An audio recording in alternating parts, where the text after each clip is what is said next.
Entry 4. A nice bath.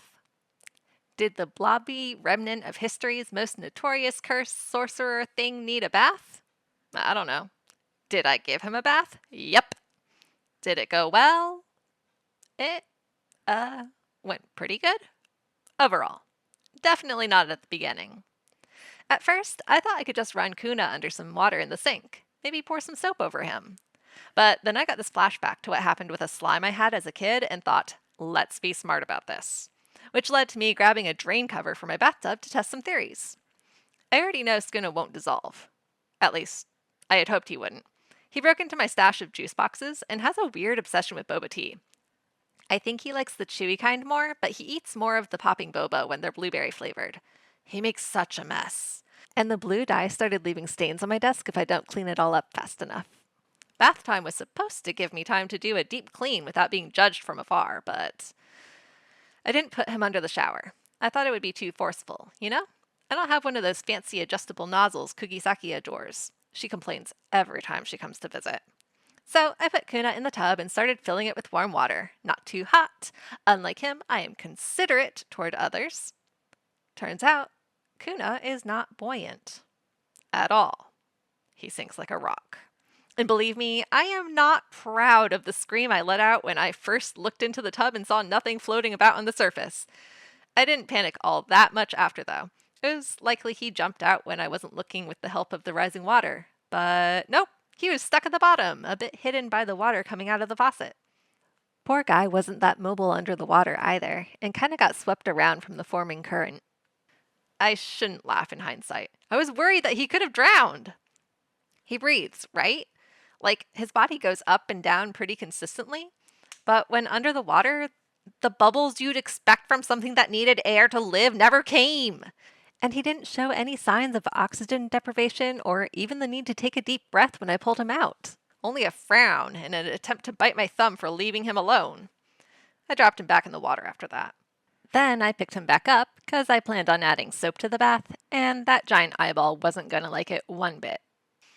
I ended up taking a bath with him.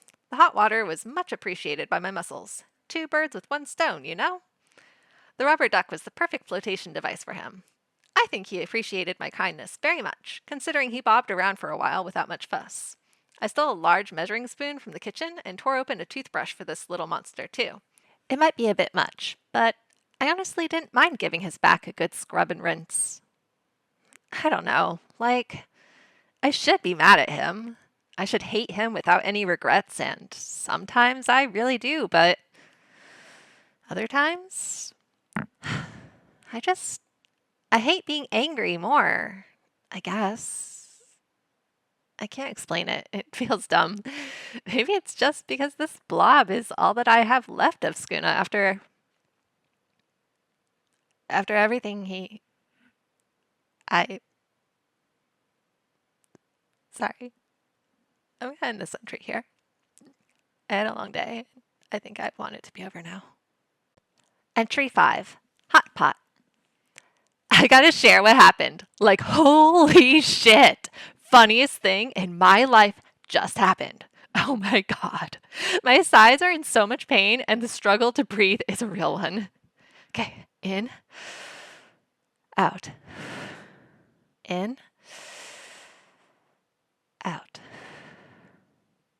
I think I'm all set now. I'm recording from the tiny balcony outside our apartment's living room. I hope my neighbors can't hear my screeching because, man, they must hate me if they do. It's not my fault I'm still laughing over it. The memory's been seared into my brain, never to be forgotten. It's my one consolation prize for all the shit I've gone through. Context time.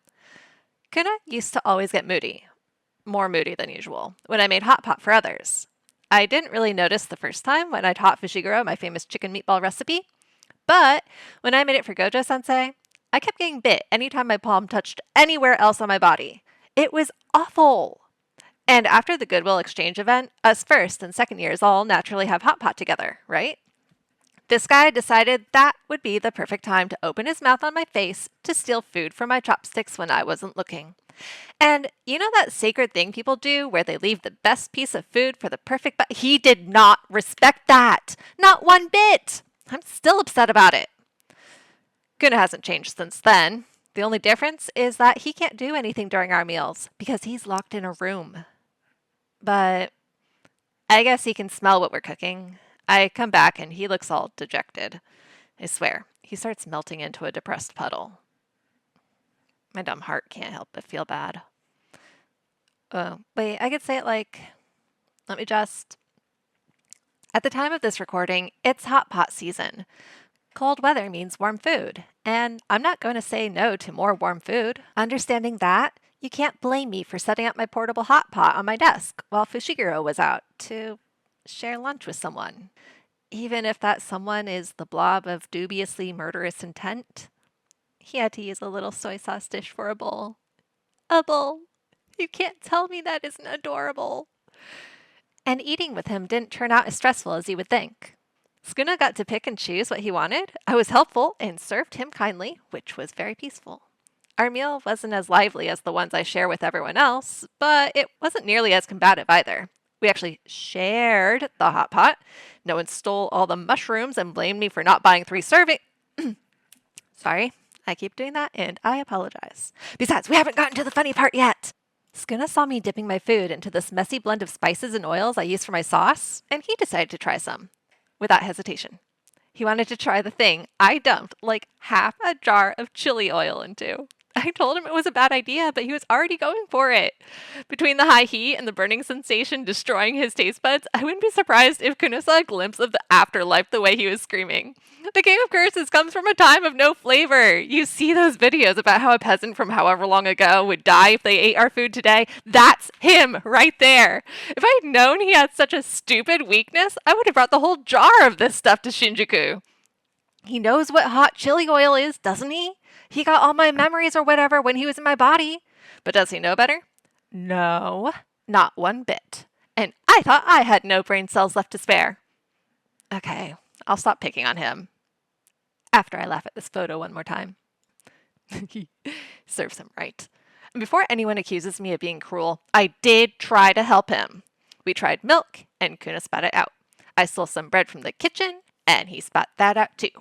I read this trick on Google where you put a lemon on the tongue, but when I showed it to him, Kuna hissed at me. I don't know what I was thinking after that. He kept whining, and all I could do was laugh and call the great King of Curses a baby as oxygen stopped going to my brain after a while. Imagine if he had tried to steal some of my spicy Korean ramen that I just recently bought. He'd be rolling on the floor. I started to feel kind of guilty, so I grabbed the little guy and gave him a peck on the tongue. A completely impulsive decision to make him feel better. A kiss to make the pain go away. A classic home remedy, and it works for all ages, even those over 1,000 years old, because Kuna got real quiet after that. Now that I think about it, I probably kissed him out of instinct. He's so small, like a deformed kitten. He also bit my tongue like one. Almost forgot to mention that. Sharp, tiny teeth and everything. The little bastard stewed for a bit, ate the rest of his food, then left to do his own thing during his outside of jar time. Talk about ungrateful. He came back when I opened my pretend fancy custard pudding from 7-Eleven. I wasn't surprised, and I did give him a spoonful, so I think I am forgiven for poisoning his food for yet another assassination attempt. You can't see me, but I'm rolling my eyes with a smirk on my face. Maybe this will teach Kuna to listen to me from now on. Wishful thinking.